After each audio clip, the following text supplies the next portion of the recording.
विद्यानंद जी महाराज की जय। सद्गुरु मौनी बाबा भगवान की जय। शिवोहम शिवोहम शिवोहम। आगे की कथा सुने।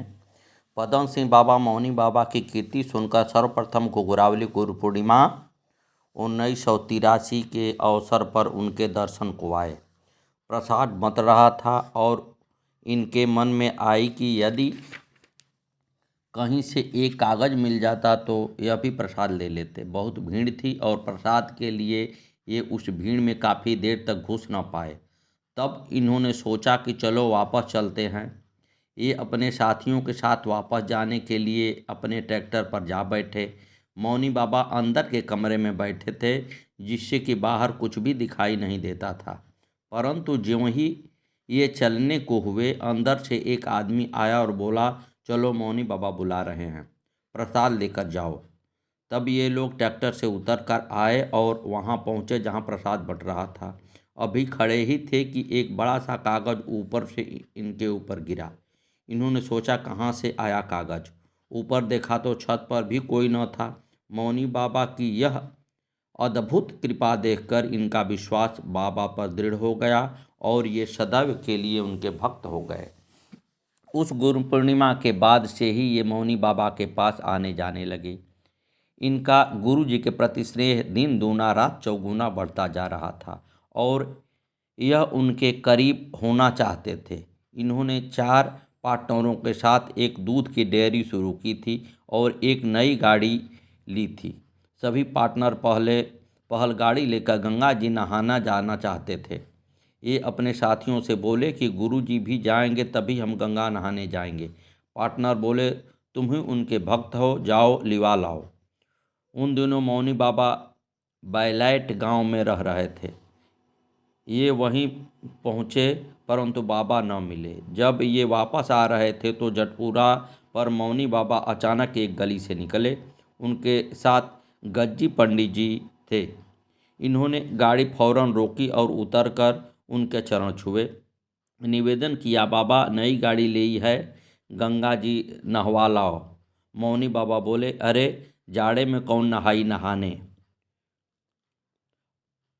और चल दिए। ये बड़े निराश हुए और बाबा के पीछे पीछे गाड़ी धीरे धीरे चलाते हुए चलने लगे। गजेंद्र शर्मा ने डांटा, अरे पीछे पीछे क्यों आ रहा है, जिद क्यों कर रहा है। पर वे न माने और बोले, मौनी बाबा सड़क पर चल रहे हैं तो मैं भी पीछे पीछे जा आ रहा हूँ। ये खेत में होके जाने लगते तो मैं क्या कर लूँगा।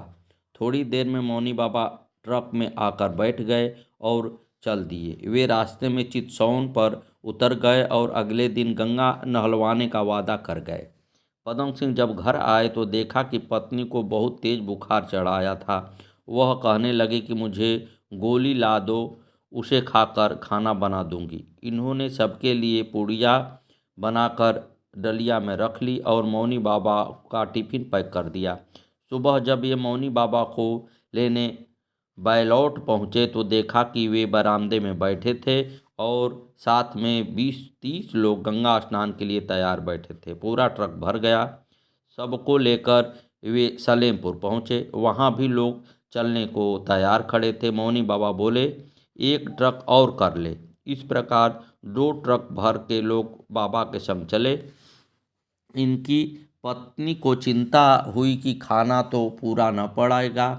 स्नान के बाद जब भोजन का नंबर आया तो इन्होंने मौनी बाबा से कहा कि खाना कुछ कम है तो महिलाएं तो डलिया में से खा लेंगी और पुरुषों को मैं होटल में खिला लाता हूँ। गुरुजी बोले, अरे ना, इसी में हो जाई। उन्होंने पूड़ी की डलिया मंगवाई और स्वयं ही बांटने लगे। पहले तो मौनी बाबा ने सबको 4-4 पूड़ियाँ बांटी, फिर सबको 2-2 और दी और इसके बाद जिसको जितनी और चाहिए थी वे बाबा से ले गए। जब सब तृप्त हो गए तब भी मौनी बाबा के टोकरे में 10-20 पूड़ियाँ बची थीं, जो गाय को डाल दी गई। इस प्रकार थोड़ी सी पूड़ी में सबको कैसे खिलाया इसे तो वे ही जानते। परंतु ऐसी लीला देखकर इनके पूरे परिवार की श्रद्धा मौनी बाबा पर और भी बढ़ गई और स्नेह और भी दृढ़ हो गया। लौटकर मौनी बाबा इनकी ही गरीब की कुटी में रुके। जबरदस्त बारिश हो रही थी। उनकी कुर्सी के नीचे भी पानी आ गया। यह शर्माए हुए बोले, क्या करूं बाबा, जगह ही नहीं है। तब वे इनका मन बढ़ाते हुए बोले, अरे सब बन जाए धीरे धीरे। एक बार पदम सिंह बाबा ने भट्ठा लगाने की योजना बनाई और उसमें यह चार साझी हो गए। गुरुजी से बिना पूछे ही 1 लाख रुपया एडवांस जमीन वाले को और कुम्हारों को पैसा दे दिया। एक दिन मौनी बाबा घर आए और खुद ही कहने लगे, भट्ठा लगा रहा है, अरे हमरे न भरी हो भट्ठा का काम। च पर चू की मात्रा चढ़ा दो तो चना से चूना हो जाता है, मुनीब सब खा जाई हो। उन्होंने बाबा से निवेदन किया, बाबा 1 लाख एडवांस दे चुके हैं। मौनी बाबा बोले, अरे सब आ जाएंगे। वापिस की कोई उम्मीद न थी, परंतु वह खेत वाला खुद ही आया और कहने लगा कि हमारे घर वाले मना कर रहे हैं कि ज़मीन पर भट्ठा मत लगवाओ, और पैसे वापस कर गया। इसी प्रकार एक बार और गुरुजी से पूछे बिना ही इन्होंने एक 6 टायर वाला ट्रक खरीद लिया। इसके 17 ही दिन बाद धतूरी पर उसका एक्सीडेंट हुआ और 3 लोग मर गए। ट्रक में दूध लदा हुआ था। लोगों ने ट्रक में तोड़ फोड़ करके उसको जला दिया। जो 3 लोग मरे थे उनके घर वालों ने इस पर क्लेम डाल दिया और तारीख पड़नी शुरू हो गई। कुछ दिन बाद मौनी बाबा आए और बोले, अरे तेरा पैसा आग में जल रहा था, हमने यहाँ बचाया तो वहाँ जल गया। तूने गाड़ी लेने से पहले पूछा नहीं। ये पछताए पर क्या कहते। इन्हें बहुत चिंता थी। 10 लाख का क्लेम था, कहाँ से देंगे। आखिर एक दिन गुरुजी फिर आए और पूछने लगे, तेरा केस निपट गया। इन्होंने सारे कागज लाकर उन्हें दिखाए कि गुरुजी पता नहीं क्या होगा। वे कहने लगे, अरे सब ठीक हो जाई। एक दिन ये तारीख पर जा रहे थे, अचानक ही मौनी बाबा आ गए। उन्होंने बहुत पहले ही इनकी भंडारी में एक लगभग 9 इंच लंबी तेजबल की लकड़ी रखवाई थी। आते ही उन्होंने पूछा कि क्या वह लकड़ी है। खोजा गया तो वह भंडारी में मिल गई। मौनी बाबा ने कहा, अगर यह लकड़ी तू साथ ले जाई तो हाकिम तेरे पक्ष में बोली।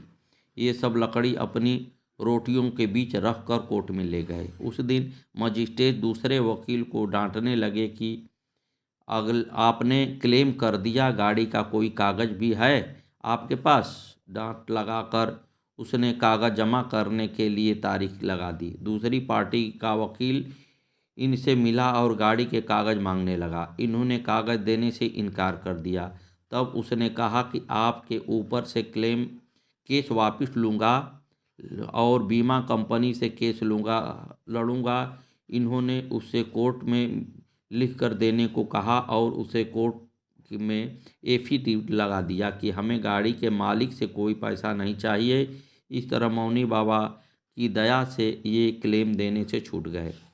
महान दयावान और करुणावान मौनी बाबा भगवान सबके मन की बात जानते थे और आने वाले समय की भी उन्हें जानकारी रहती थी। एक दफ़े सन 1988 में उन्होंने डेयरी बंद करने का निश्चय किया। दूध काफ़ी कम हो गया था और घाटा हो रहा था। इनकी धर्मपत्नी डेयरी बंद करने के खिलाफ थी। जब ये न माने तो उन्होंने मौनी बाबा से कहा कि ये डेयरी बंद करने की कह रहे हैं। मौनी बाबा ने इनको बनारस के एक कुम्हार का उदाहरण दिया। वह कसोरा बनाता था। धीरे धीरे चंदौली में कोठी बनी, फिर बनारस में कोठी बनी और बस इत्यादि भी चलने लगी, परंतु उसने कसोरा बनाना बंद नहीं किया। और बोले, अरे जिससे रोजी रोटी मिलती हो उसे बंद न करें। आज घाटा है तो कल नफ़ा। मौनी बाबा का रुख देखकर उन्होंने डेयरी बंद नहीं की। आज भी डेयरी ही करते हैं। 15-16 नौकर हैं और बढ़िया काम चल रहा है। यह सब गुरु जी की ही देन है, वरना ये तो डेयरी बंद करने ही वाले थे। कभी भी कोई मौनी बाबा के पास समस्या लेकर जाता तो वे अवश्य समाधान करते। यहाँ तक कि जब कभी पदम सिंह बाबा को पूछने में संकोच होता तो वे स्वयं ही बता देते कि ऐसा मत कर। एक बार इन्होंने विचार किया कि एक के बाद दूसरी डेयरी भी खोली जाए, परंतु बाबा से पूछने में संकोच हो रहा था। मौनी बाबा उनकी ओर देखकर कहने लगे, अरे काम बढ़ाने से ही तो बढ़ता है, तभी तो तरक्की हुई। कर्म करने से ही तो फल मिलेगा। कर्म करें और फल छोड़ दें, किसी और के ऊपर नेक नियत से काम करें। मौनी बाबा की प्रेरणा से उन्हें धीरे धीरे करके 5 डेयरी खुली, जो आज तक बरकरार चल रही हैं। गुरुदेव की यादों में खोए हुए पदम सिंह बाबा आगे कहते हैं कि मौनी बाबा जैसा त्याग वैराग्य किसी का न देखा। इतने वर्षों साथ रहे पर उनकी कोई इच्छा न देखी। वे कभी कोई मांग न करते, भूख प्यास के लिए भी कभी कुछ न कहते, चाहे बार बार दे दो या न दो। वे कभी मांगते न थे, परंतु हमेशा स्वच्छ ही दिखाई दे दिया करते। किसी प्रकार की कोई गंध उनके जिस्म पर नहीं आती। वे कभी स्नान नहीं करते थे। मौनी बाबा केवल भजन के लिए सबको प्रेरित करते। कहा करते, अरे भजन करिहा तब सब पता चल जाई, गुरु मंत्र जपी तो खुशहाली आई, वरना तू जाने ये कहते हैं मुझे तो जो कुछ भी मिला उन्हीं से मिला। सतगुरुवे नमः, सतगुरुवे नमः, सतगुरुवे नमः।